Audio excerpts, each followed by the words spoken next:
Good morning, welcome to SU lectures. यहाँ पर हम आ गए हैं राउंड रॉबिन स्केड्यूलिंग एल्गोरिथम। यहाँ पर हम कर रहे हैं इसका न्यूमेरिकल। ओके, प्रोसेस है यहाँ पर 5 हमारे पास प्रोसेस हैं। अराइवल टाइम, बर्स्ट टाइम, सब प्रोसेस के अलग अलग। टर्न अराउंड टाइम हमें कैलकुलेट करना है, वेटिंग टाइम हमें कैलकुलेट करना है और इनका एवरेज भी हमें कैलकुलेट करना है। Average turn around time calculate करना है and average waiting time calculate करना है। सो सबसे पहले हम इसका बना लेते हैं गैंट चार्ट। ओके, अब राउंड रॉबिन में हमारा कैसे वर्क करता है। सबसे पहले यहाँ पर आप देखें, यहाँ पर हमें क्वांटम गिवन होता है, स्लाइस गिवन होता है। ये या तो 1 गिवन होता है, 2 होता है। सो इस तरीके से होता है। सो अब देख लीजिए आप, यहाँ पर हमारा सबसे पहले आता है P1। 0 से कहाँ तक चलेगा, क्वांटम हमें 2 गिवन है, सो 2 तक चलेगा। सो 0 to 2 चलेगा। यहाँ पर 3 है, सो इसका मतलब यहाँ पर 1 बचा है। अभी 3 - 2 is 1। ओके, अभी यहाँ पर 1 बचा है। अब आप देख सकते हैं जब हमने P1 किया तो कौन कौन से प्रोसेसेस हमारे आ गए हैं। यहाँ पर आप देखिए P1, हमने P1 किया, 2 तक चला। ओके, अब 2 तक अराइवल टाइम P1 आ गया, एक P2 आ गया इसी में ही 2 तक चलने में, एंड देन P3 भी आ गया। तो 3 प्रोसेसेस ये आ गए हमारे। ठीक है, यहाँ पर हमने जब P1 किया, सो यहाँ पर अभी P1 बाकी है, अभी P1 0 नहीं हुआ है। सो यहाँ पर क्या होगा, अभी P1 आगे आएगा दोबारा। तो यहाँ से कट करके आगे लिख दीजिए P1 को। ओके, देन हमारा आता है P2 process.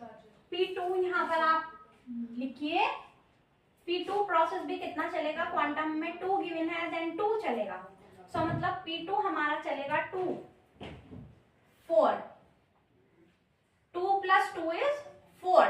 Okay, so 5 - 2 is 3, मतलब अभी भी P2 आगे है हमारा। आप देख सकते हैं यहाँ 4 तक पहुंच गया। P2 हमारा कहाँ तक पहुंच गया, 4 तक पहुंच गया।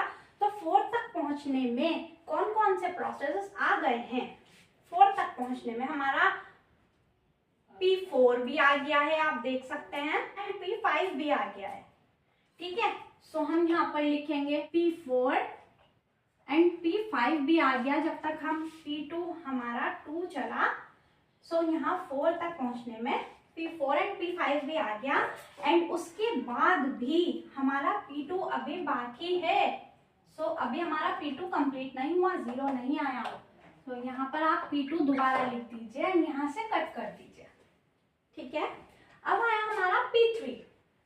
P3 कितना चलेगा, 2 चलेगा। कितना चलेगा, 2 चलेगा। सो P3 हमारा चलेगा 2। सो 4 + 2 is 6। ओके, सो यहाँ पर 2 चल दिया एंड ये 0 आ गया। सो बस अब P3 हमारा और नहीं होगा, P3 हमारा खत्म हो गया, आगे नहीं लिखना है, 0 आ गया यहाँ पर। ठीक है, अब आप देख सकते हैं इसके बाद हमारा चलेगा P1। P1 हमारा 2 नहीं चल पाएगा, 1 ही चल पाएगा क्योंकि बस 1 ही बचा है। सो यहाँ पर हमारा आ जाएगा 0। P1 हमारा 1 चलेगा, तो 6 + 1 is 7। ओके, ये हो गया हमारा P1 भी कंप्लीट हो गया। एंड यहाँ पे हमारा P3 तो हो ही गया था। सो P1 भी आगे नहीं होगा, अब ये 0 आ चुका। उसके बाद अब चलेगा हमारा P4।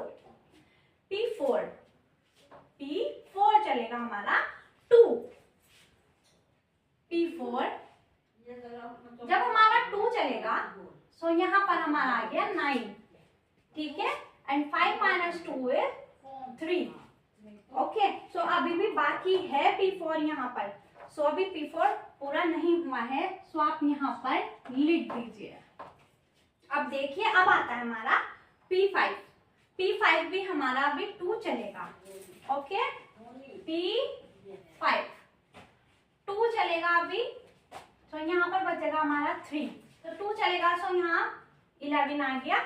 अभी P5 बचा है आगे, तो इसलिए P5 को यहाँ पर लिखना है क्यू में। ठीक है, अब हमारा ये हो गया।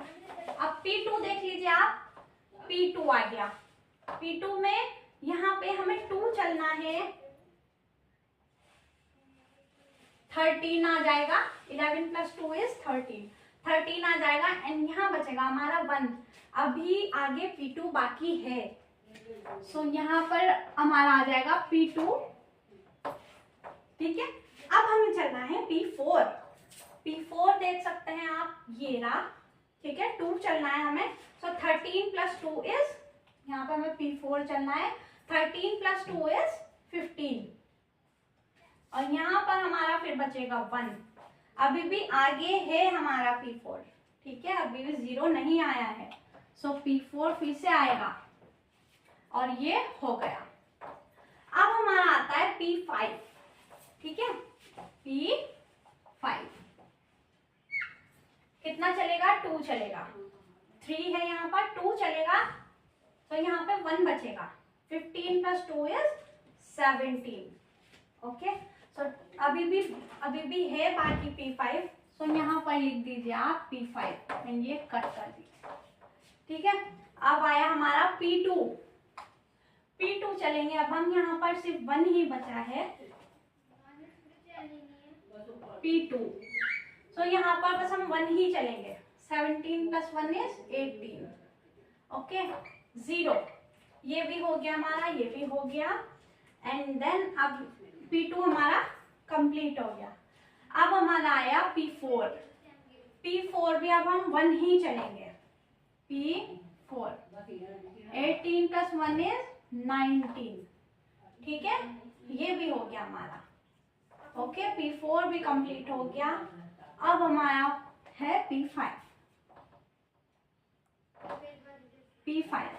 1 प्लस कर दीजिए, 1 चलेंगे। 19 + 1 = 20। ओके, तो ये हो गया हमारा P5 भी कंप्लीट। सभी कंप्लीट हो गए। सो राउंड रॉबिन कुछ इस तरीके से है। सो सबसे पहले हम यहाँ पर निकाल लेते हैं कंप्लीशन टाइम हर प्रोसेस का, क्योंकि टर्न अराउंड टाइम के लिए हमें पहले कंप्लीशन टाइम चाहिए होता है, इस वजह से हमें पहले कंप्लीशन टाइम निकालना होगा। ओके, अब आप देख लीजिए P1 का कंप्लीशन टाइम। P1 सबसे लास्ट में कहाँ आ रहा है? ये P1 सबसे लास्ट में ये आ रहा है एंड ये कंप्लीट होता है 7 पर। P1 कंप्लीट हो रहा है 7 पर, सो P1 का कंप्लीशन टाइम 7 है।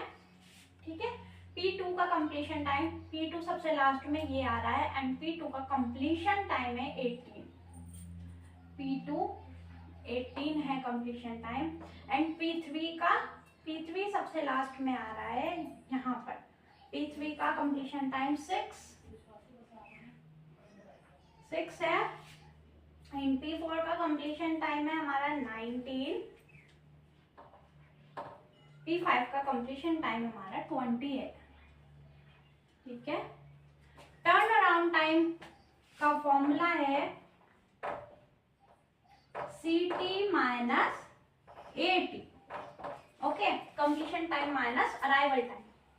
सो completion time minus arrival time, 7 - 0 = 7, 18 - 1 = 17, 6 - 2 = 4, 19 - 3 = 16, 20 - 4 = 16।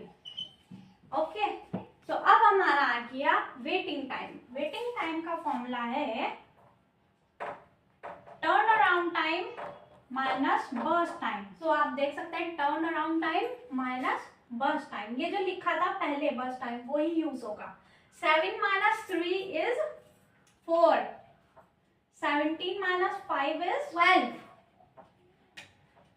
4 - 2 = 2, 16 - 5 = 11, 16 - 5 = 11।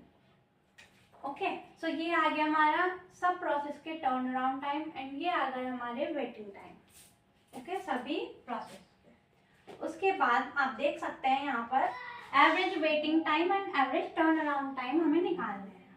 So average turn around time हमें निकालना है, हम सभी को एड अप करेंगे। 7 + 17 + 4 + 16 + 16 अपॉन प्रोसेसेस कितने हैं हमारे, 5 है, 1 2 3 4 5 अपॉन 5। सो इनको सबको आप प्लस कीजिए 60, सो 60 अपॉन 5। सो अब जब इनको हम करेंगे डिवाइड, सो हमारा एवरेज टर्न अराउंड टाइम आ गया 12। ओके, अब आया हमारा एवरेज वेटिंग टाइम निकालना है। अब हमें average waiting time 4 plus 12 plus 2 plus 11 plus 11 upon 1 2 3 4, कितने प्रोसेस है, 5 प्रोसेस है। 4 plus 12 is 16, 16 plus 2 is 18, 18 plus 11 is 29, 29 plus 11 is 40। Okay, so ये आ गया हमारा 40 अपॉन 5। सो यहाँ पर हमारा एवरेज वेटिंग टाइम आ गया 8 आ गया हमारा, and average turn around time आ गया हमारा 12।